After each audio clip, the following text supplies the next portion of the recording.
Bismillahirrahmanirrahim. Assalamualaikum warahmatullahi wabarakatuh. Alhamdulillahilladzi ja'alana muslimin wa gharasa fi qulubina al-iman fa asbahna mu'minin wa amarna bil ibadati linakuna minal muttaqin.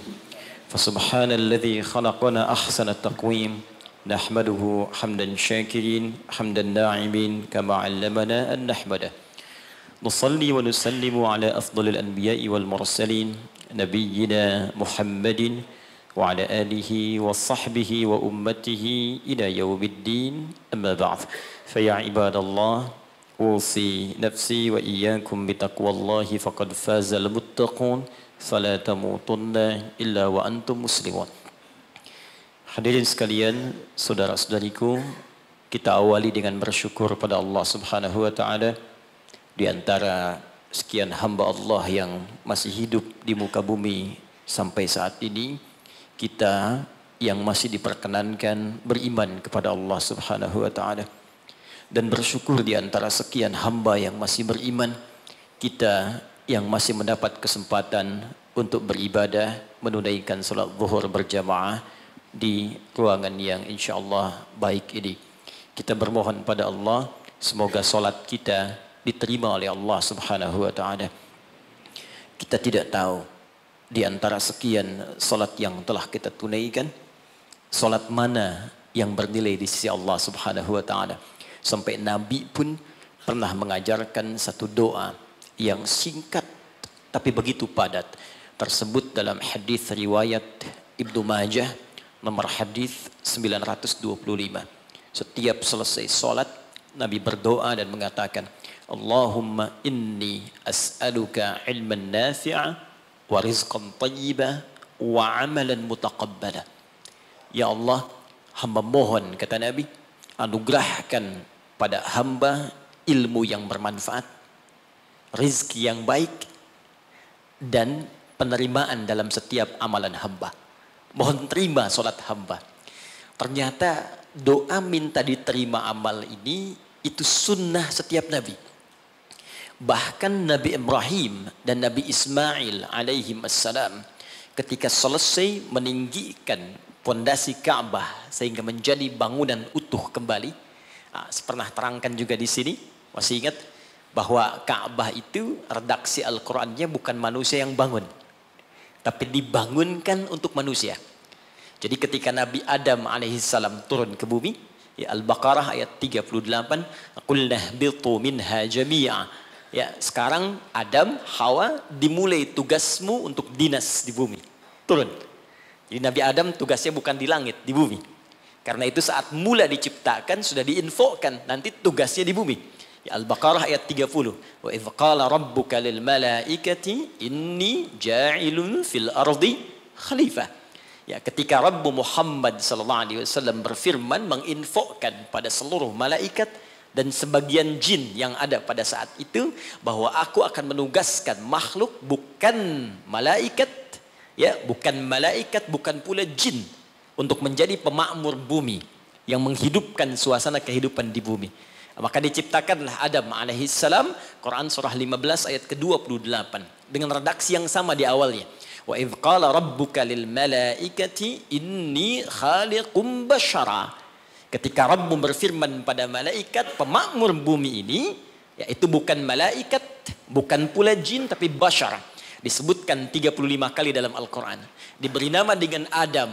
Al-Baqarah 31. Wa 'allama Adamal asma'a kullaha. Maka selesai kemudian diciptakan, diberi nama Adam, diberikan pelatihan. Di tempat sementara diberi nama dengan jannah, ya, surga khusus, ya, bukan yang kita tempati nanti, tapi ini training sementara di situ. Jadi diberikan pelatihan oleh Allah. Jadi ini hikmah, Pak. Kalau ingin tugas ditempatkan di tempat tertentu, Pertamina ingin mengutus stafnya, misalnya di tempat tertentu. Ya, tadi Wikipedia kurang sedikit itu. Yang tadi itu, ya, itu yang kecil. Yang paling besar sebetulnya, yang belum disebutkan Wikipedia, saya termasuk keluarga Pertamina. Silahkan tanya Pak Nanang kalau nggak percaya itu. Saya termasuk keluarga Pertamina EP di Libya. Jadi itu yang kurang di Wikipedia. Nah, itu sebelum menugaskan siapapun, maka sunnahnya ikutkan training dulu. Pelatihan dulu. Berikan gambaran-gambaran di tempat ia akan bekerja, sehingga nanti ketika sampai di tempat kerja terbiasa dengan itu. Itu sudah sunnah kehidupan. Maka Adam alaihissalam sebelum diturunkan ke bumi untuk bertugas, maka ditempatkan di tempat sementara untuk dilatih oleh Allah. Diperkenalkan. Ini yang kau kerjakan, kalau kerjakan ini nikmat kerjanya. Ini yang harus kau tinggalkan. Jadi surga yang diberikan kepada Adam untuk tinggal sementara bukan surga yang akan kita tempati nanti setelah kita pulang dari sini. Karena surganya Adam masih ada perintah, masih ada larangan. Surga kita nggak ada perintah, nggak ada larangan lagi. Jadi di surga yang kita tempati nanti nggak ada sholat lagi, Pak. Jadi kalau Anda bercita-cita masih pengen sholat di surga Firdaus, Anda terlampau soleh. Ya, sudah nggak ada perintah, nggak ada larangan. Ya. Maka di surganya Adam, Al-Baqarah 35. Wa qulna ya Adam uskun anta wa zawjukal jannah. Ya, wa kula minha ragadan haitsu syi'tuma fala taqraba hadhihi asy-syajarah fatakuna minadh dhalimin. Maka dikenalkan Adam tinggal ini tempatmu untuk sementara. Karena itu menggunakan alif lam, al-jannah. Surganya kita umum. Ya. Ya, Al-Baqarah ayat 25 itu wabasyiril ladzina amanu wa 'amilus solihati anna lahum jannatin. Ya, tidak menggunakan alif lam dan ujungnya dijamakkan bentuknya untuk menunjukkan surga kita bukan yang pernah ditempati Adam sebelumnya. Secara singkat diturunkan ke bumi untuk beraktivitas. Saat turun ke bumi inilah dijelaskan oleh Allah Subhanahu wa taala beragam aktivitas yang mesti dikerjakan. Tapi yang paling menarik dipesankan oleh Allah sepanjang beraktivitas di bumi perbanyak perbuatan baik sebagai bekal untuk pulang kembali menuju surga yang telah Allah siapkan berikutnya. Semua perbuatan baik ini oleh Al-Quran disebut dengan amal saleh namanya. Jadi kalau saya runtutkan, misi dimulai diturunkan ke bumi, tugasnya untuk mengumpulkan amal saleh. Diberikan batas waktu, diberi nama dengan ajal namanya. Saya runtutkan sedikit supaya nanti kita mengerti tersambung dengan keutamaan bulan Rajab. Kalau saya turunkan gini, Pak. Ini tentang hidup kita. Jangan-jangan sudah puluhan tahun hidup, tapi kita belum tahu apa yang kita kerjakan dalam hidup ini. Saya khawatir, jangan-jangan kita sibuk, pada akhirnya kita pulang. Gak ada yang gak pulang, Pak. Penyebab kita kembali itu bukan COVID-19 yang sekarang marak. Bukan persoalan sakit. Karena yang sehat pun kalau sudah waktunya tiba pulang, dia pulang. Syarat meninggal itu bukan sakit. Syarat meninggal itu bukan tua. Karena yang muda bahkan belum lahir pun itu bisa wafat. Ada orang berkata dia sudah bau tanah katanya. Dia nggak sadar kalau dia pun bau kuburan. Itu yang beberapa bagian mesti kita luruskan kembali. Jadi tugas kita, Ibu ini kelihatan Bu? Belum saya tulis ya. Ya pasti. Oke. Tugas kita ada di bumi. Ini tuliskan. Kemudian di bumi kita diperintahkan mengumpulkan perbuatan baik. Disebut dengan amal saleh. Di poinnya. Amal saleh ini dibagi pada dua bagian. Ada yang sifatnya ritual untuk menunjuk hubungan kita dengan pencipta Allah Subhanahu wa taala. Disebut oleh para ulama untuk memudahkan dengan hablum minallah. Hablum itu garis tali. Minallah yang terhubung ke Allah. Ada amal soleh kita yang terhubung garisnya kepada Allah Subhanahu wa taala. Ini kata Allah diwajibkan kepada kita untuk mengerjakan perbuatan yang pertama ini pun feedbacknya kembali ke kita. Contoh misal, kita ambil sholat. Contoh pertama, sholat hubungan kita langsung dengan Allah Subhanahu wa taala. Saat kita mengerjakan sholat pun kata Allah, manfaatnya bukan untuk saya, kata Allah. Kembali lagi pada kita. Karena itu ketika Anda bertanya, kenapa saya mesti sholat ya Allah? Diperdengarkan 5 kali dalam sehari. Supaya kita paham betul bahwa manfaat sholat kembali pada diri kita lagi. Coba, dalam sehari bukankah kita mendengar kalimat yang disampaikan oleh seorang muadzin? Ya, apa artinya? Adzan? Adzan apa artinya? Sebetulnya bukan panggilan asal kata adzan itu. Asalnya telinga. Azan itu asalnya telinga, jamaknya udhun. Jamak dari udhun itu azan.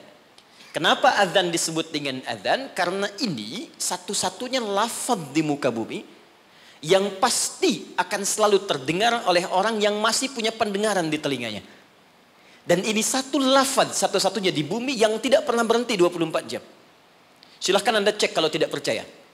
Ya, karena itu waktunya setiap tempat pasti selalu berbeda. Jakarta selesai, Bekasi azan. Bekasi selesai, Cikarang azan. Cikarang selesai, Karawang azan. Sampai semua berputar. Ya, dulu saya tinggal di Tripoli, Mesir selesai azan, Libya azan. Selesai Libya, Tunisia azan. Tunisia selesai, Aljazair azan. Maroko, sampai terus nyebrang. Ternyata 24 jam nggak pernah berhenti. Dan dahsyatnya, itu dibagi di setiap waktu beraktivitas. Bangun tidur pertama, subuh. Subuh selesai, muncul siang, zuhur. Selesai, masuk sore, asar. Selesai, pembuka ke malam, maghrib. Muncul malamnya, isya. Sampai tidur kita isya ke subuh lagi, 5 waktu dibagi, diperdengarkan kalimat itu.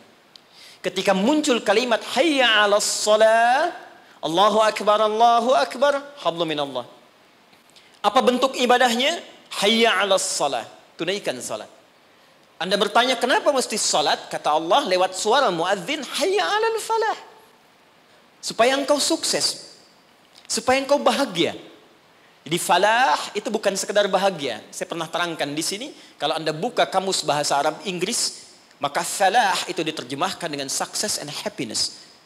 Jadi di salat itu Pak, Bu, saya tekankan setiap saya kesini, saya selalu ulang-ulang kalimat ini. Di dalam salat itu, baik gerakannya, juga bacaannya, itu terkandung ajaran-ajaran, hikmah-hikmah, dan rahasia-rahasia bimbingan menuju kesuksesan dan kebahagiaan dalam hidup. Di gerakannya bukan gerakan asal-asalan. Makanya Nabi ketat mengatakan, kata Nabi, "Shallu kama ra'aitumuni usalli." Salatlah kalian persis seperti melihat saya salat. Ada seorang bernama Khalid bin Rafi Az-Zuraiqi. Kisah ini ada di hadis Muslim, nomor hadis 319. Ya, riwayat sahabat Abu Hurairah radhiyallahu taala anhu. Ini ada seorang bernama Khalid bin Rafi Az-Zuraiqi di zaman Nabi. Datang ke masjid, salat di samping Nabi. Wan nabiyyu fi nahiyatin ukhra minal masjid. Jadi Nabi sedang duduk di sisi lain, dia salat kurang lebih di sinilah.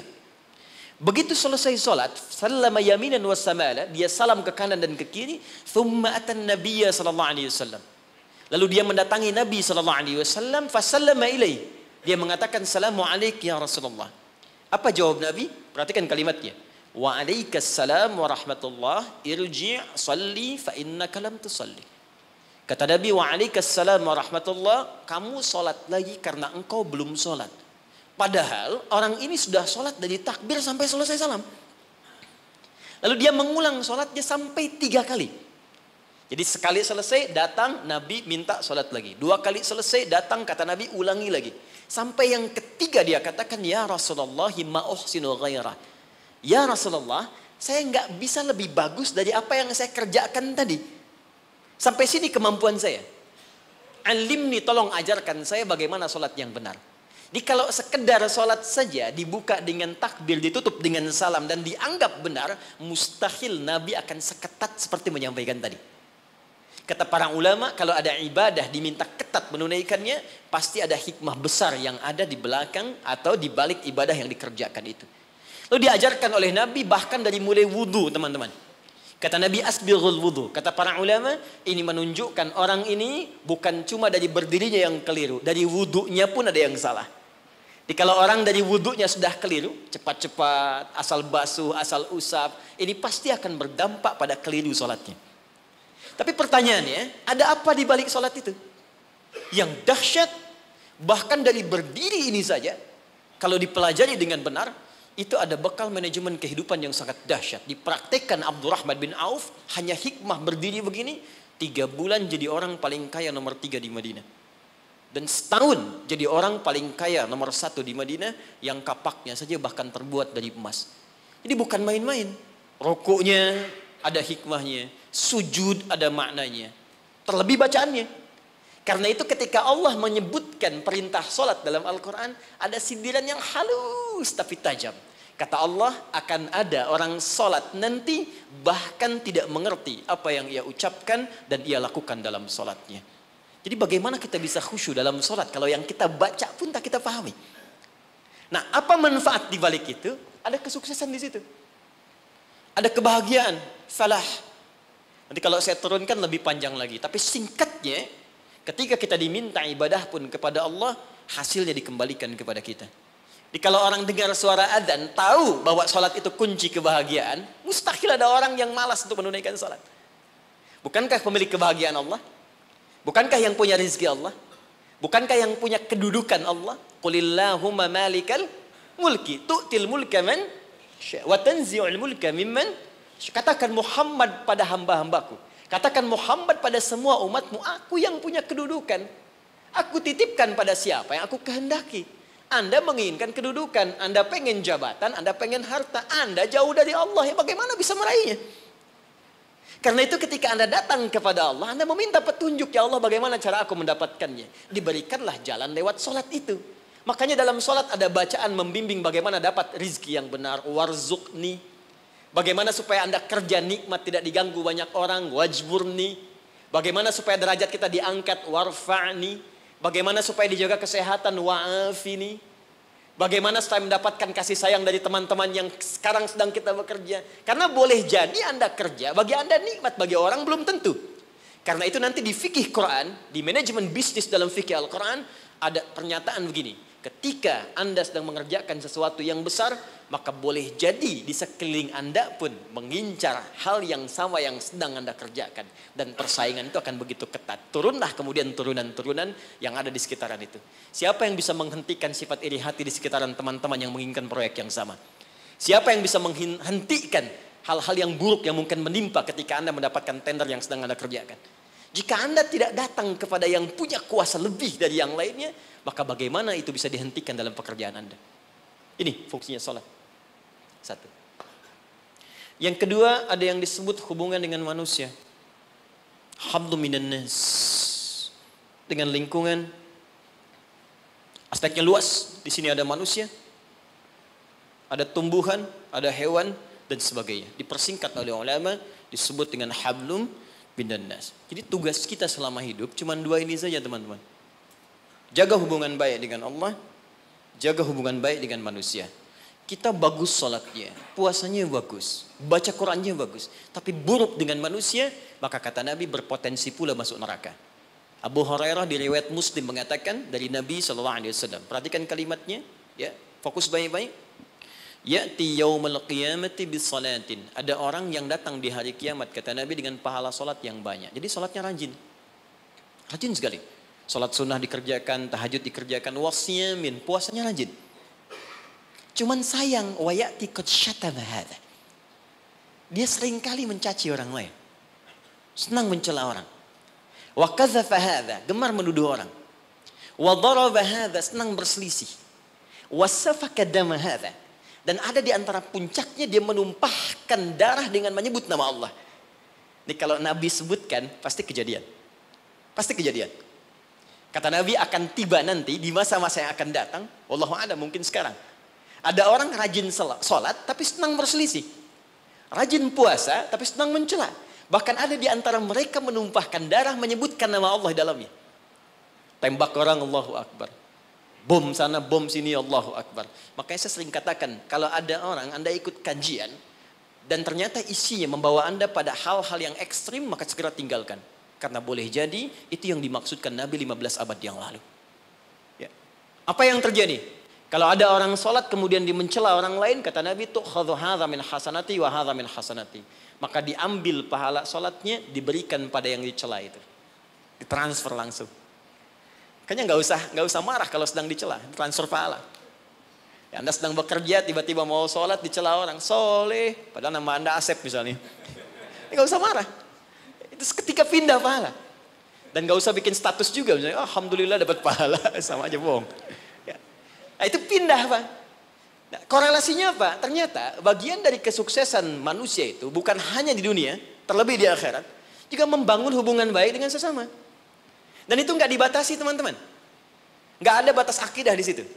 Hubungan baik dengan sesama, ternyata kalimatnya menggunakan kata nas. Imannya dibuang. Di Quran ada ya ayyuhalladzina amanu, ada ya ayyuhan nas. Ingat. Ya ayyuhalladzina amanu spesifik untuk orang beriman saja. Ya ayyuhan nas universal sifatnya sepanjang dia mencakup kategori manusia. Yang paling dahsyat hubungan baik dalam konteks kemanusiaan oleh Al-Quran tidak diikat dengan kata iman tapi sifatnya universal. Bahkan saya berikan contoh yang paling dahsyat. Anak beriman, ibu belum. Jadi ada kasus anaknya masuk Islam, bapak ibunya belum. Dalam konteks ini pun diperintahkan langsung oleh Allah untuk tidak memutus hubungan baik dengan ibunya. Quran surah 31 ayat ke-15. Wa in jahadaka ala an tusyrika bima laysa laka bihi ilmun fala tuti'huma.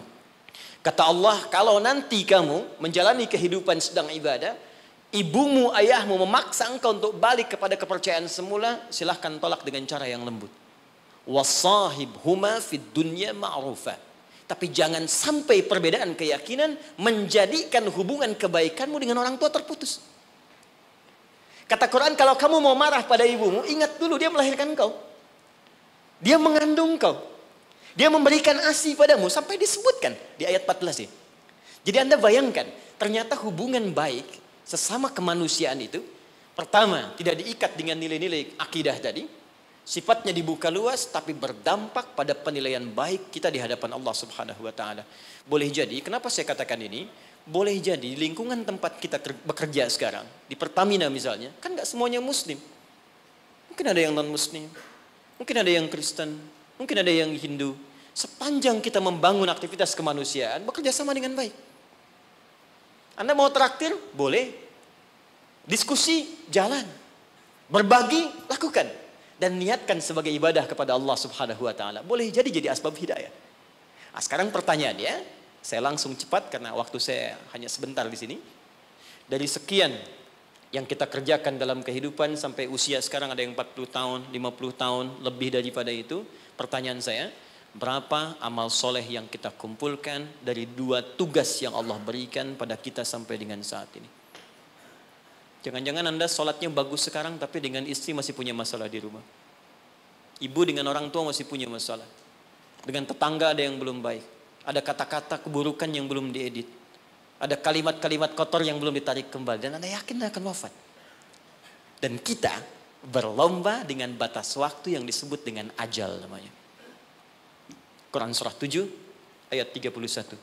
Walikulli ummatin ajal. Setiap umat yang pernah tinggal di bumi diberikan batas waktu sampai dia kembali kepada Allah, disebut dengan ajal. Bukan maut, tapi ajal. Ajal, ingat, batas usia kita disebut dengan ajal. Fa idza jaa ajaluhum, kalau tiba ajalnya, la yastakhiruna sa'ata wa la yastaqdimun. Tidak akan bisa dimajukan, tak pula bisa dimundurkan. Jadi enggak usah tergerak untuk bunuh diri, kurang kerjaan. Kalau sudah tiba waktunya ya pulang juga. Ada orang minum baygon misalnya 3 baskom. Kalau belum tiba ajal nggak akan meninggal. Ya, jadi pun nggak usah khawatir. Kita saling mendoakan. Yang sedang sekarang diuji dengan COVID-19, kena corona, kita doakan. Tapi pun yang kena kita semangati. Jangan putus asa. Bertahan. Imunnya kuatkan. Rohiyahnya, tarbiyahnya kuatkan. Karena penyebab kematian itu bukan corona. Penyebab kematian itu bukan TBC. Penyebab kematian bukan DBD. Penyebab kematian itu cuma satu. Kalau ajalnya tiba, datanglah penyakit yang tak ada obatnya kata Nabi. Dialah maut namanya. Quran surah 3 ayat 185. Kullu nafsin dha'iqatul maut. Yang bawa maut namanya malakul maut. Quran surah ke-32 ayat 11. Qul yatawaffakum malakul mautil ladzi wukkila bikum. Nah, sekarang kita masuk pada inti bahasannya. Ini baru mukaddimah ya, maaf. Ini baru pengantar. Ya, salah moderator dikasih cuma 1.15. Kita lihat sekarang. Fokus ini. Sekarang sampai dengan detik ini, berapa amal soleh yang telah kita kumpulkan? Kalau ini kita akan tinggalkan Pak, semua. Yang kita bawa cuma ini. Antum sekarang tinggal, bekerja di gedung yang bagus, rumahnya mewah, kendaraan juga cukup baik. Semua itu akan kita tinggalkan. Yang kita bawa hanya ini. Makanya kalau orientasi hidup Anda hanya mengejar prestise dunia saja, gaya yang dikejar, maka repotnya 2. Yang pertama di hukum Pascal di fisika mengatakan orang yang cenderung hidupnya orientasi kepada gaya maka tekanannya tinggi. Tekanan hidupnya tinggi. Ya. Makanya rumus fisikanya Anda lebih tahu daripada saya. F, gaya, berbanding lurus dengan P kan? Hukum Pascalnya, gaya berbanding lurus dengan tekanan. Siapa yang hidupnya banyak gaya maka semakin tertekan hidupnya. Itu. Yang kedua, dia rugi saat pulang. Karena semua yang ia kumpulkan itu akan ia tinggalkan. Tunjukkan pada saya sampai hari ini siapa yang ketika pulang meninggal dunia itu meninggalkan semua yang dapatkan saat dunia. Di mobil ditinggalkan, rumah ditinggalkan, maaf, pasangan bahkan ditinggalkan, harta ditinggalkan. Tunjukkan pada saya siapa di muka bumi ini, termasuk khususnya dia muslim yang ketika wafat semua asetnya dia bawa ke alam kuburnya. Even uang yang Anda kumpulkan. Handphone yang Anda simpan sekarang. Demi Allah saya katakan semua akan ditinggalkan. Jadi betul kata Allah ketika menyebut semua aktivitas kita untuk mengerjakan amal soleh ini, maka Allah berikan nama khusus bagi kita disebut dengan insan namanya. Insan disebutkan 65 kali dalam Al-Quran. Saya berikan sedikit rahasia. Kalau ada kata insan di dalam Al-Quran, maka semua lafaz ini itu mengandung informasi terkait kurikulum aktivitas kehidupan kita. Ini yang kamu kerjakan, ini yang kamu tinggalkan. Kalau profesimu ini, begini caranya. Ini tantangannya, ini solusinya.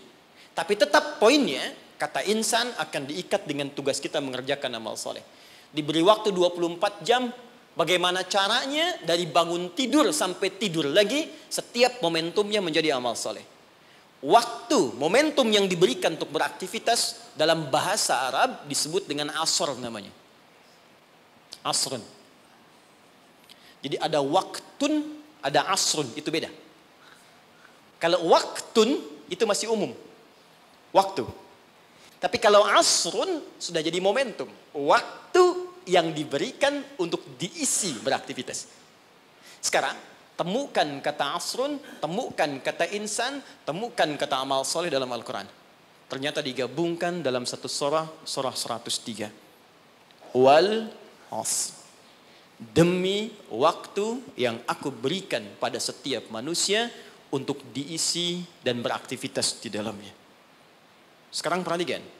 Innal insan. Sungguh, perhatikan cara menerjemahkannya. Setiap manusia yang beraktivitas untuk mengisi waktu ini lafi khusr. Berpotensi ada yang mengalami kerugian. Kata Allah, aku berikan modal 24 jam, Anda diberikan modal 24 juta dolar untuk beraktivitas, cari minyak nih, cari ini, cari ini. Tapi ketika Anda diberikan modalnya nggak balik. Ada yang balik cuma 1 juta, ada yang balik 2 juta, ada yang rugi sama sekali, ada yang harus bayar denda, ada yang macam-macam. Nah, sekarang Allah kasih modal kita 24 jam, gunakan beraktivitas kata Allah insan. Cuma sayang, aku berikan 24 jam, ada yang rugi. Kecuali orang-orang yang keluar dari kerugian itu, dialah orang yang aktivitasnya mengikuti hal yang telah aku tunjukkan ini. Illalladzina amanu, kecuali semua orang yang, alladzina disebutkan 1080 kali dalam Al-Quran. Mencakup laki-laki, perempuan, tua, muda, kecil, besar, tanpa batas. Artinya kata Allah, semua manusia tanpa kecuali akan keluar dari frame kerugian ini jika dia mengerjakan hal berikut. Illalladzina amanu wa amilus salihat. Jika yang ia kerjakan selama hidupnya menjadi baik di hadapan Allah. Makannya saleh, kerjanya saleh. Maaf, jalannya saleh, tidurnya saleh 24 jam. Ya. Nah, sekarang kita evaluasi dulu sebentar, mohon izin, tahan baik-baik. Saya pernah terangkan pada Anda, karena kita perlu mengumpulkan amal saleh, makanya dari ujung kepala sampai ujung kaki semua lengkap petunjuk di Al-Quran. Apa yang harus dikerjakan oleh mata, telinga, lisan sampai ke ujung kaki. Sekarang kita ambil usia rata-rata kita saat ini. Kita ukur dulu sebentar sebelum kita kenal apa yang menjadi keutamaan bulan Rajab. Ukur sebentar. Saya tanya, rata-rata usia berapa nih? 40 boleh ya? Ke atas. Kita ambil tengahnya misal, 40. Ya.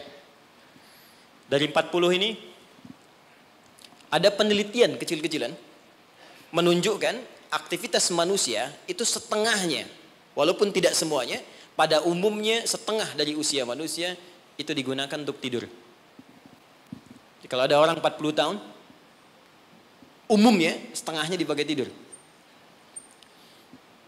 Dari bayi, tumbuh, kecil, istirahat, malamnya tidur lagi, sampai dewasa, sampai ketiduran, di kantor kadang ketiduran, di musola favorit ya untuk istirahat, sampai di bis macam-macam, ini setengah usia.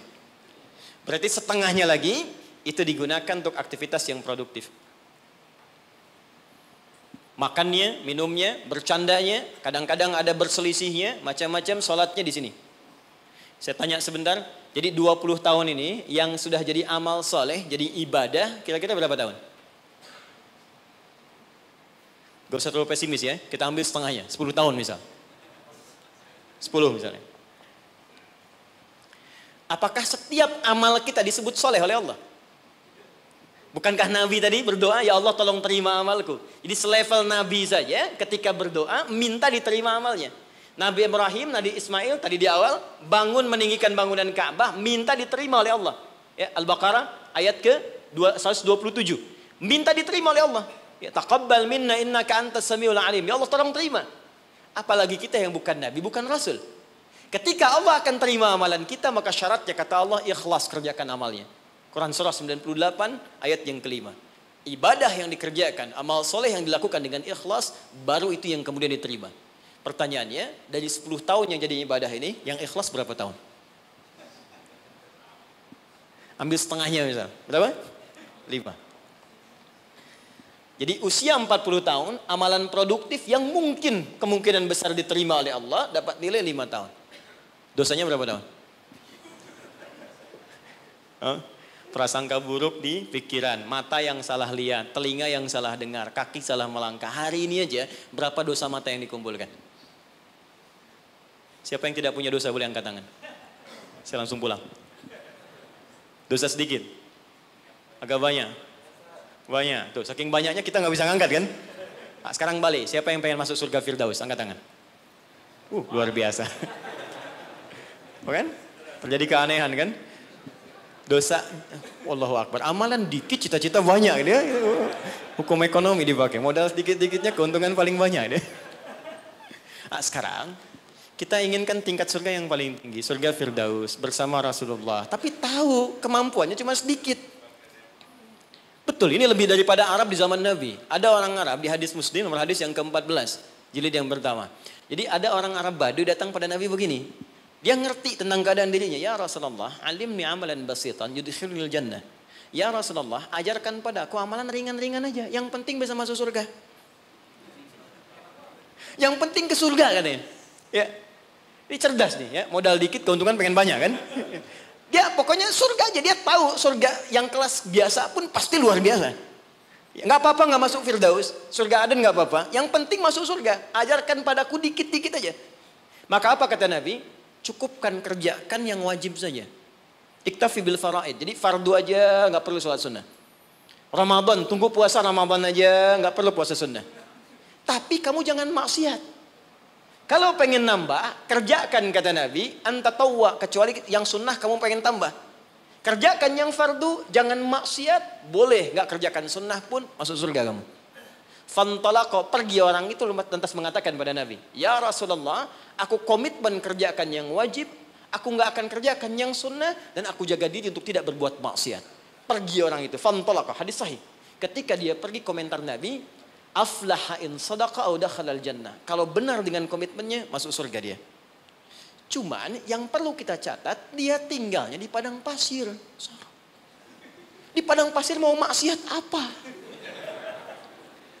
Kelihatan unta, itu pun jarang-jarang. Kadal gurun, yang dilihat cuma pasir. Unta nggak pakai baju ya memang begitu. Ya, kadal seksi ya memang nggak pakai pakaian. Dan nggak dosa. Sekarang kita tinggal di kota, tinggal di Jakarta, videoton kelihatan tiap hari. Maksiat nampak depan mata, kedengaran di telinga, langkah pun kita nggak teratur. Terus pengen berlaku hal yang sama. Terus kita bandingkan lagi, dia mengukur diri, keadaan saya begini, yang penting dapat surga. Anda tahu dosa banyak, pengennya Firdaus. Lantas bagaimana kita meraihnya? Tapi rahmat Allah mengalahkan kadar logika manusia. Yang kadang-kadang ingin semua dijangkau rasional dalam hidupnya. Perhatikan rahmat Allah diturunkan. Diturunkanlah waktu-waktu yang istimewa, tempat-tempat yang istimewa, ada waktu, ada tempat, ada momentum yang istimewa yang diturunkan oleh Allah untuk mewujudkan harapan yang kita inginkan itu. Dengan turunnya waktu itu bisa menutup di antara keutamaannya dosa-dosa yang pernah dikumpulkan dalam masa kita hidup sampai di momentum yang kita rasakan. Jadi kalau kita kumpulkan dosanya cukup banyak, kita kerjakan amalan di waktu yang spesial itu, maka seketika dosa bisa digugurkan oleh Allah Subhanahu wa taala. Ada sifatnya waktu, ada tempat, ada peristiwa atau momentum. Di antara waktu yang mulia itu, yang saat Anda kerjakan amalannya bisa menggugurkan dosa, bahkan bisa merubah perilaku kita jadi lebih baik, adalah bulan Rajab. Saya ulangi, adalah bulan Rajab. Saking pentingnya bulan Rajab ini, Allah sampai menurunkan satu ayat untuk menyandingkan keutamaannya dengan bulan-bulan haram yang lain, serta Nabi sampai meminta kita untuk meningkatkan ibadah, dan bukan sekedar meminta, tapi Nabi sendiri meningkatkan ibadah di bulan ini sebagai pembuka kebaikan di bulan-bulan yang lainnya. Apa di antara keutamaannya? Ini yang coba saya urutkan dalam sisa waktu 10 menit ke depan. Dan apa yang bisa kita raih ketika kita mengerjakan itu. Oke. 1. Rajab adalah pembuka semua bulan kebaikan. Saya tanya sebentar. Di antara sekian bulan, 1 tahun 12 bulan itu, ada bulan yang paling baik, namanya bulan apa? Ramadan. Di situ ada puasa. Setelah itu ada apa? Yang kita dapat Idul Fitri di situ? Syawal, bahkan ada puasa. Apa lagi? Dzulhijjah, ya, ada Idul Adha di situ, Dzulhijjah. Kalau kita lihat hadisnya, bulan ke-11 pun Dzulqa'dah, bulan bagus, disebut bulan haram, Dzulqa'dah. Sebelum Ramadan, itu bulan yang sangat digemari oleh Nabi, sampai Nabi banyak puasa di bulan itu, yaitu Sya'ban. 1, 2, 3, 4, 5. Ada dari 12 bulan, ada 5 bulan yang sangat istimewa, sifatnya berurutan. Sya'ban 8, 9 Ramadan, 10 Syawal, Dzulqa'dah yang ke-11, Dzulhijjah yang ke-12. Pembukanya, pintunya Rajab. Enggak mungkin bisa ke Sya'ban kecuali masuk Rajab dulu. Enggak mungkin dapat Ramadan kecuali Rajab dulu.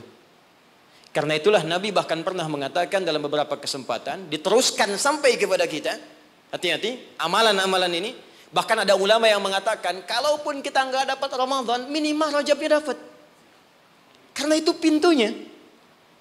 Dan kita nggak tahu, tadi saya mau ke sini Pak, di jalan itu, saya dengar informasi, ada orang yang sudah pesan tiket dan paket lengkap untuk umrah di bulan Ramadan. Ya, jadi jauh-jauh hari pesan karena tahu akan padat situasinya. Lalu tahu apa yang terjadi? Ternyata harap-harap ingin ke Ramadan, masuk bulan Rajab, wafat semua orang itu. Semuanya. Ini sangat menarik ini. Baru tadi saya di jalan, ya dapat informasi, ada seorang syekh dari Timur Tengah, dia ceramah, ada sekelompok orang berharap-harap dapat kemudian berangkat di Ramadan, tiba-tiba wafat dia di bulan Rajab. Sampai ulama ini mengatakan, kalau tak dapat Ramadannya, karena kita nggak tahu kapan pulang, minimal Rajabnya. Maka apa yang kita lakukan di bulan Rajab ini seperti Nabi pernah contohkan kepada kita. Maka mulai dengan kalimat yang pertama, turun Quran surah 9 ayat ke-36. Saking pentingnya bulan ini, ada ulama mengatakan karena bulannya penting dan istimewa, maka setiap muslim mesti mengetahui keistimewaannya. Saya khawatir begitu bulan ini berhenti, kita kehilangan keistimewaannya. Maka keutamaan yang pertama ada di Quran surah ke-9 ayat ke-36. Saya agak cepat. Inna iddatasy syuhuri 'indallahi 12 syahran fi kitabillah. Kata Allah, jumlah bilangan bulan setahun ada 12. Yauma khalaqas samawati wal ard. Sejak diciptakan langit dan bumi aku telah tetapkan setahun 12 bulan. Minha arba'atun hurum. Dari 12 itu ada 4 yang spesial. Disebut bulan hurum. Ingat teman-teman, ada haram, ada muharram, ada al-muharram, ada muhrim, ada mahram, ada hurum. Itu beda. Haram, hukum. Larangan mengerjakan sesuatu. Apa hukumnya mabuk? Haram. Ingat, apa hukumnya mencuri? Haram. Hukumnya korupsi? Haram. Karena itu orang beriman gak mungkin korupsi. Awas, hati-hati. Awas, pegawai Pertamina yang beriman gak mungkin mencuri. Gak mungkin nyogok. Gak mungkin korupsi. Hati-hati, haram. Perbuatannya disebut muharram. Mabuk itu muharram. Hukumnya haram. Jelas? Kalau kita ingin meninggalkan yang dilarang itu, yang haram-haram, tambahkan hamzah di depannya, harakatnya menggunakan ahrama. Sifatnya disebut ihram.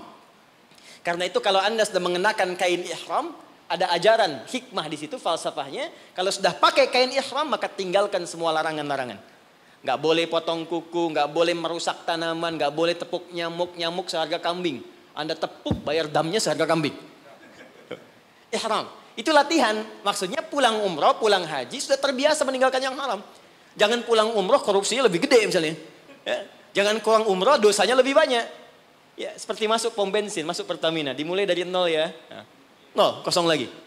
Hilangkan. 1, 2, 3, kosong. Pelakunya disebut muhrim. Kalau dia punya kakak, punya adik yang tidak diperkenankan menikah di antara keduanya, maka disebut mahram namanya.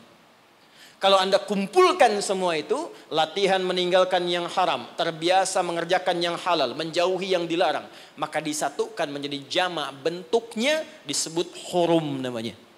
Ada 4 bulan disebut bulan hurum, 3 berurutan kata Nabi, 1 terpisah.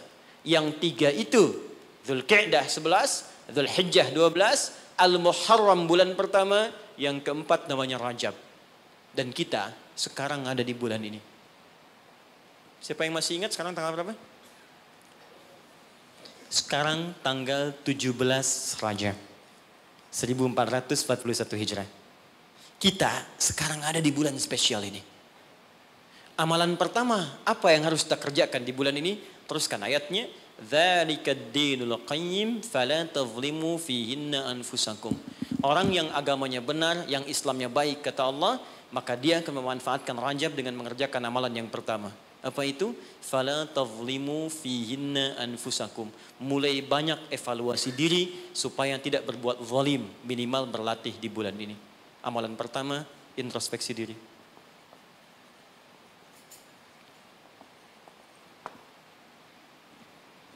Maaf Pak Ibu, saya tidak bermaksud mengajari, hanya menerangkan apa yang dimaksud oleh Al-Quran.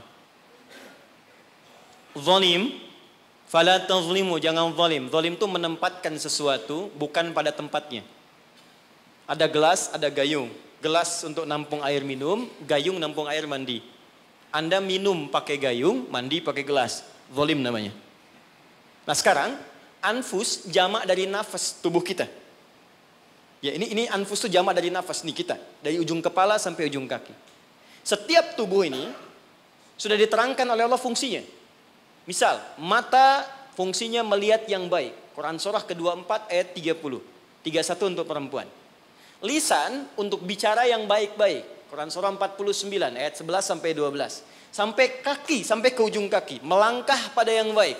Quran surah misal ke-25 ayat 69. Ya, baik, semuanya sudah diatur. Dari ujung kepala sampai ujung kaki. Kalau Anda gunakan setiap anggota tubuh di luar hal yang Allah telah tetapkan, berarti zalim sifatnya. Contoh, mata tadi melihat yang baik-baik. Sekarang mata dipakai melihat yang tidak baik. Berarti mata berbuat zalim dalam kehidupan. Saya tanya sampai dengan siang hari ini, berapa kali mata digunakan untuk melihat yang tak baik? Mungkin dari mata ini ada dorongan untuk berbuat yang tak baik. Itu sebabnya yang menjadikan keluar dari masjid kadang-kadang ada sepatu hilang, sendal hilang. Apa yang pertama melihat? Mata terdorong kemudian kepada nafsu. Baik, sampai ke ujung kaki, berapa kali berbuat yang keliru. Itu mungkin yang menghambat kesuksesan yang dikerjakan saat ini. Karena lisan dengan teman jadi nggak akrab. Karena pendengaran yang keliru muncul fitnah. Karena melangkah pada yang tidak benar muncul hal yang menjadikan perselisihan. Berapa banyak yang kita harus evaluasi. Maka yang pertama, ini masih ada waktu? Masih, sampai jam berapa ini? Ini Pak Nanang kalau rakyatnya sudah begini nggak ada pilihan nih. Baik, tahan baik-baik. Ini terakhir bagiannya. Maka kalau kita sadar ada yang berbuat yang tidak baik, maka saya berikan gambaran singkat bagaimana cara memperbaikinya. Sekarang lihat sini. Teman-teman masih ingat nggak pemilik rezeki siapa? Allah. Yang punya kedudukan siapa? Allah. Yang punya kebijakan siapa? Allah. Sekarang kita bekerja kan supaya Allah kasih pada kita kan? Nah, sekarang kata Allah, kerjakan ini, jangan lakukan ini. Lalu Anda mengerjakan yang dilarang oleh Allah dan berharap mendapatkan apa yang akan diberikan oleh Allah, maka mustahil. Sekarang nggak usah bicara tentang Allah lah. Anda ingin dapat sesuatu, tapi dengan orangnya punya hubungan buruk, kan mustahil bisa dapat yang diinginkan. Anda mau datang ke si B, tapi Anda tidak punya hubungan baik dengan si B. Apa yang tidak diinginkan si B, Anda kerjakan, mustahil Anda dapatkan. Sekarang, karena itu Nabi ilustrasikan begini. Kalau ada orang yang dalam hidupnya sering menyalahi perintah Allah dalam kehidupan, bukan hanya hablum minallah, tapi juga hablum minannas. Karena hukum kehidupan dunia nanti diikat oleh hukum dunia. Akhirat diikat dengan kaidah akhirat. Jadi kalau Anda ingin kaya, ya Allah, kaya itu dunia. Maka hukum dunia diturunkan. Kerja itu hukum dunia. Jujur hukum dunia. Maaf, punya attitude yang baik hukum dunia. Membangun hubungan baik dengan sesama pun hukum dunia. Maka dari itu, maaf, sekalipun Anda punya hubungan yang tidak baik, bukan dengan muslim, dengan non-muslim misalnya punya perilaku buruk yang tidak diperkenankan oleh syariat. Anda bohong pada non-muslim, Anda misalnya zalim pada non-muslim, berlaku juga, jangan harap karir Anda sukses. Sama persis. Ya, sekarang perhatikan baik-baik. Kalau ada orang berbuat maksiat kepada Allah, melanggar dua ketentuan tadi, maka kata Nabi, naqtas sauda, diberikanlah kemudian di atas katup hatinya noda-noda hitam. Semakin banyak dikumpulkan, semakin menutup seperti ini. Kalau sudah menutup begini, banyak maksiatnya, banyak salahnya, banyak kurangnya, bukan hanya pada Allah, tapi juga hubungan dengan manusia, maka anna yustajabu lidzalik. Bukan Allah nggak mau kabulkan doanya, tapi mental setiap diminta. Perhatikan. Masuk minta, diturunkan, balik. Diturunkan, balik. Diturunkan, balik. Setiap dimintakan. Nabi pernah mengisahkan seorang thumma dzakara rajulan yutilus safara asy'atha aghbara. Ada orang datang berkelana pengen berdoa kepada Allah menempuh perjalanan panjang. Doa yang dikerjakan saat perjalanan panjang cepat dikabulkan 2 kali lipat dari yang biasa. Kemudian menyebut nama Allah al-asmaul husna. Doa yang dibuka dengan al-asmaul husna cepat dikabulkan. Yang ketiga dia mengangkat tangan. Doa yang dilakukan dengan mengangkat tangan cepat dikabulkan dibandingkan dengan yang diam. 3 amalan dia kerjakan 6 kali seharusnya lebih cepat dikabulkan. Tapi apa komentar Nabi pada saat itu? Anna yustajabu lidzalik. Bagaimana doanya bisa dikabulkan? Jadi begitu dia minta dengan keadaan itu, mental lagi. Apa penyebabnya? Maaf. Mat'amu haram. Karena dia cari kerja dengan cara yang haram. Mashrabu haram, minumannya haram. Malbasu haram, pakaiannya haram. Wa ghudhiya biharamin, dan perilakunya haram. Ya, tidak cukup kita bisa mendapatkan kelancaran dalam usaha dengan sekedar sholat. Sholat memberikan keberkahan, kemudahan, kelancaran. Kalau hubungan dengan manusianya buruk, juga sama akan menghambat. Dengan ibu Anda kurang baik, dengan ayah Anda kurang baik, dengan istri, dengan suami kurang baik, itu mungkin bisa menghambat kepada karir pekerjaan Anda. Apalagi kalaupun ini baik, dengan suami baik, istri baik, tetangga baik, tapi kalau dengan Allah tidak baik, maka ada sesuatu yang tidak mudah kita dapatkan dalam kehidupan. Terakhir, bagaimana cara berintrospeksi di bulan ini? Maka diturunkanlah oleh Nabi cara-cara berintrospeksi dengan 3 pendekatan utama. Ada 3 lafadznya, ini saya ajarkan yang paling ringan saja. Kalau terkait dengan dosa-dosa keseharian, maka lakukan zikir Nabi Adam. Quran surah ke-7 ayat 23. Saya yakin kita hafal. Rabbana zalamna anfusana wa illam taghfir lana wa tarhamna lanakunanna minal khasirin. Bacakan itu minimal setelah selesai kita salat. Astaghfirullah, astaghfirullah, astaghfirullah. Allahumma antas salam, minkas salam, tabarakta ya dzal jalali wal ikram. Perbanyak zikir tadi. Rabbana zalamna anfusana wa illam taghfir lana wa tarhamna lanakunanna minal khasirin. Tapi mohon sekali, ketika Anda bacakan zikir ini, jangan sekedar diucapkan di lisan. Bayangkan Anda punya persoalan apa dalam kehidupan. Jadi ketika Anda bacakan, mata Anda zalim, rasakan kezaliman itu. Ketika dengan orang tua tak bagus, bayangkan perbuatan buruk yang sedang Anda kerjakan. Begitu Anda bacakan, air mata Anda menetes, seketika ampunan Allah akan diturunkan kepada kita. Dan gugur perbuatan buruk yang pernah kita lakukan. 2, ini cepat, ada dosa yang terkait dengan aktivitas pekerjaan yang sedang kita lakukan. Kenal Nabi Yunus? Bagus. Nabi Yunus itu kan berdakwah. Bekerja, beraktivitas. Cuma sayang dalam pekerjaan itu tantangannya begitu tinggi. Nanti ada, lain kali kalau ngaji kesini lagi, jangan ngambil yang jauh-jauh ya. Yang Anda butuhkan aja. Ya, ini kan teman-teman ada di dunia pekerjaan. Kenapa Anda nggak mengeluarkan fikih bisnis dalam Al-Quran? Manajemen misalnya bisnis dalam Al-Quran. Tentang pekerjaan, itu aja yang dibahas. Itu lebih terasa nanti apa yang kita butuhkan, itu yang kita dapatkan. Ada di Quran cara misalnya memudahkan kita mendapatkan kemudahan dalam pekerjaan. Tantangannya apa saja. Ini yang terjadi kalau Anda bisnis begini. Ini yang mungkin terjadi pada orang. Penyakit ini yang muncul dari ria untuk diri yang meraih kesuksesan. Dari yang iri hati, yang dengki, mengobatinya bagaimana. Ada semua. Nah, Nabi Yunus salah satu tipikal yang dicontohkan oleh Allah. Sedang beraktivitas, bekerja, dapat tantangan tidak biasa. Ingat ini ya. Kalau tantangannya begitu tinggi, maka lawannya sepadan. Di balik itu Allah ingin menganugerahkan anugerah yang tidak biasa. Karena ujian berat tidak akan diberikan pada orang kecil. Jadi kalau Pertamina misalnya sedang menghadapi ini sesuatu yang besar, tantangan besar, artinya di balik itu ada anugerah besar yang akan dihadapkan kepada Anda. Karena itu ingat baik-baik. Dalam konteks ini Al-Quran mengatakan hanya orang-orang besar yang bisa melewati itu. Kadang-kadang di situ akan kelihatan. Orang yang cuma malas numpang kerja saja akan terlihat. Orang yang butuh tantangan, dia akan dihadapkan pada kesuksesan. Secara singkat, dakwah diusir, masuk ke kapal, sampai dilemparkan ke lautan. Ya, jadi dakwahnya diisengi, diusili, sampai yang terakhir puncaknya, dilempar ke lautan, masuk dalam perut ikan paus. Saya mau tanya sebentar, kalau masuk perut ikan paus, kira-kira pengap atau tidak? Sudah pernah masuk? Pengap, gelap, sulit kan? Baik ya? Nah, gambarannya nonton film Pinocchio kelihatan kan? Nah, sekarang lihat baik-baik. Ketika Nabi Yunus alaihissalam ada dalam perut ikan paus itu, sempat terlintas dengan sifat kemanusiaannya. Kapan saya bisa keluar dari persoalan ini? Kapan Allah tolong saya? Itu fitrah kemanusiaannya. Tapi fitrah kenabiannya, karena beliau maksum, diluruskan oleh Allah. Jangan mengeluh. Ini jalan menuju kesuksesan. Bagian dari kebaikan yang mungkin kamu akan dapatkan. Lakukan zikir ini, begitu diucapkan zikirnya, dikeluarkanlah dari kesulitan itu. Saya mau tanya sebentar. Tadi masuknya ke perut ikan apa? Ikan paus. Tapi ketika dikeluarkan, bahasa Qurannya, bukan saya keluarkan dari perut ikan paus, tapi Allah katakan dengan kalimat yang sangat indah. Di ujungnya ditutup, siapapun yang punya persoalan yang sama seperti Yunus, kalau melakukan zikir yang sama, aku akan bebaskan dari setiap kesulitan aktivitas yang sedang ia lakukan. Buka Quran surah ke-21, ayat 87 sampai 88. وَذَنُّونِ إِذْ ذَهَبَ مُغَاضِبًا فَظَنَّ أَن لَّن نَّقْدِرَ عَلَيْهِ فَنَادَى فِي الظُّلُمَاتِ أَن لَّا إِلَٰهَ إِلَّا أَنتَ سُبْحَانَكَ إِنِّي كُنتُ مِنَ الظَّالِمِينَ فَاسْتَجَبْنَا لَهُ فَنَجَّيْنَاهُ مِنَ الْغَمِّ. Masuk ke perut ikan paus, tapi dikeluarkan bahasanya menggunakan gham. Apa itu gham? Gham itu secara singkat awan gelap yang menaungi. Ghammun. Orang Arab menggunakan kalimat gham pada setiap peristiwa yang membuat kita gelap, pengap, lelah, capek. Anda yang ngajukan tender, Anda yang dapat proyek diserobot oleh orang lain. Bukankah tiba-tiba merasa lemas? Langsung gelap, padahal matahari begitu terang. Jadi nggak enak makan, jadi lunglai, tiba-tiba stres. Ya, dirawat saja.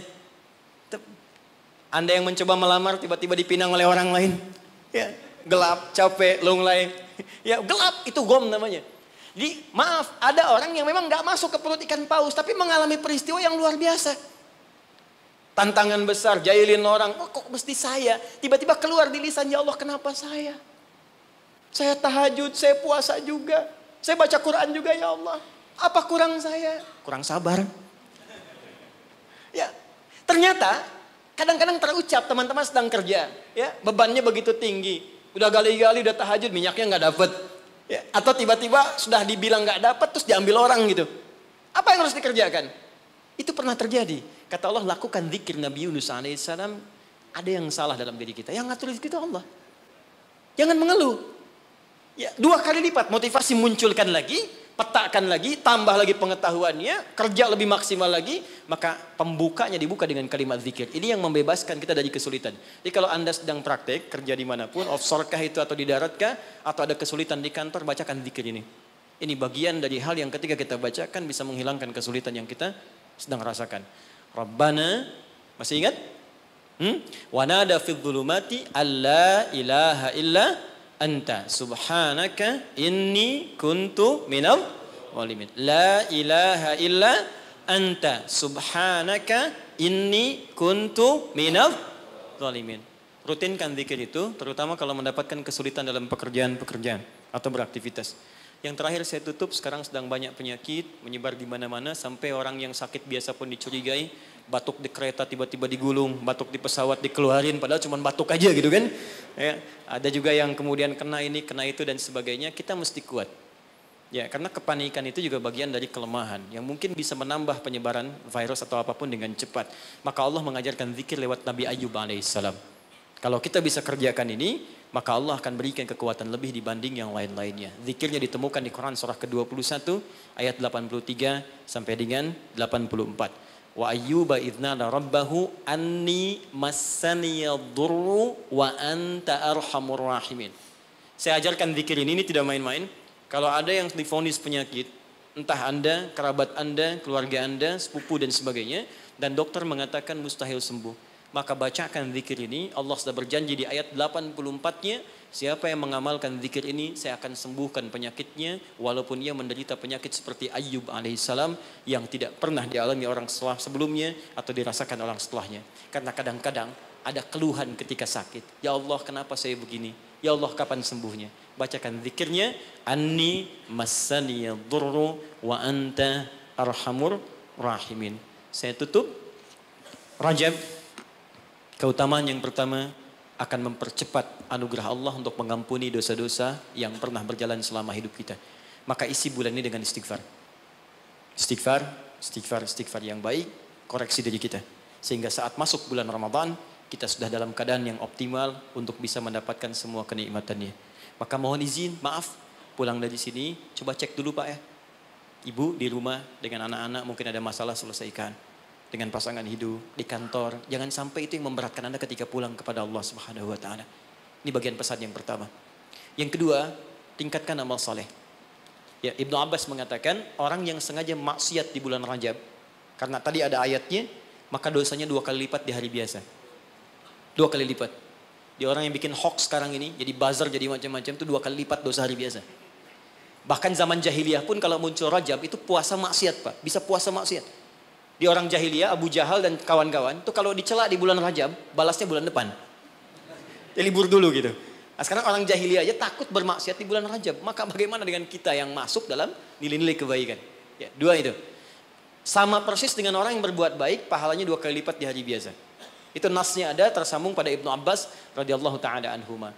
Dari sini Nabi menganjurkan kita kemudian mengistimewakan bulan ini dengan meningkatkan amal soleh. Saya tutup, ada satu amalan yang kalau Anda kerjakan bisa menggabungkan keseluruhan yang tadi.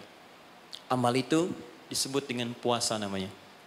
Saya ulang, amal itu disebut dengan puasa. Sebab orang puasa akan otomatis meningkatkan amal soleh yang lain. Orang puasa, sholat sunnah dikejar. Jangankan yang fardu. Anda nggak puasa, belum tentu sholat sunnah. Tapi kalau sedang puasa, jangankan fardu. Ketinggalan sunnah Anda bisa gelisah. Lihat Ramadan. Ibu-ibu berani naruh sajadah bertarung saat maghrib. Bukan untuk isya, untuk tarawih. Himpan sajadah saf paling depan tuh. Ya, padahal tarawih hukumnya sunnah kan? Nah, jadi sunnah tuh dikejar. Nggak ada yang minta, dicari-cari. Anda Ramadan cari yatim. Yatim, fakir, macam. Kenapa? Sedang puasa. Yang kedua, puasa bisa menghambat maksiat. Nggak ada orang demi Allah saya katakan, koruptor kalau puasa, nggak korupsi dulu. Ya, pencuri nggak nyuri dulu. Puasa. Karena psikologi orang puasa nggak mau berbuat maksiat, takut batal puasanya. Orang pemarah pun semarah-marahnya sedang puasa bisa berhenti marah. Buka jam 6 kurang 5 diprovokasi. Dia diam aja. Istrinya nanya, "Papa nggak marah?" Ntar habis buka. Dia tahan. Nah, jadi tolong hidupkan bulan ini. Yuk kita mulai. Jangan coba dulu pelan-pelan ya. Jangan langsung tinggi-tinggi. Sehari dulu puasa. Sekarang Kamis tunggu Senin. Karena kalau orang banyak puasa, kita puasanya akan lebih ringan. Ya, nanti kalau sudah Senin istirahat dulu. Kamis puasa lagi. Ya, supaya terbiasa nanti saat Ramadan kita sudah lebih sempurna. Tapi hati-hati, karena bulan ini istimewa, dulu banyak orang abai tentang bulan ini sehingga ada orang-orang yang tidak mengerti, berbuatlah dengan membuat hadis-hadis palsu. Ya, siapa yang puasa sehari bulan Rajab akan dapat begini. Siapa yang sholat pertama bulan Rajab diampuni semua dosanya. Pernah dengar hadis itu? Hadis itu palsu. Bahkan saking palsunya, di kitab hadis palsu pun tidak ditemukan. Saking palsunya. Tapi ada salah persepsi di masyarakat. Apa salah persepsinya? Dikira Rajab nggak ada keutamaannya karena yang diketengahkan hadis palsu. Akhirnya orang malas puasa, orang malas sholat malam. Padahal yang sahih ada. Jadi kalau ada yang sahih, kenapa menggunakan yang palsu?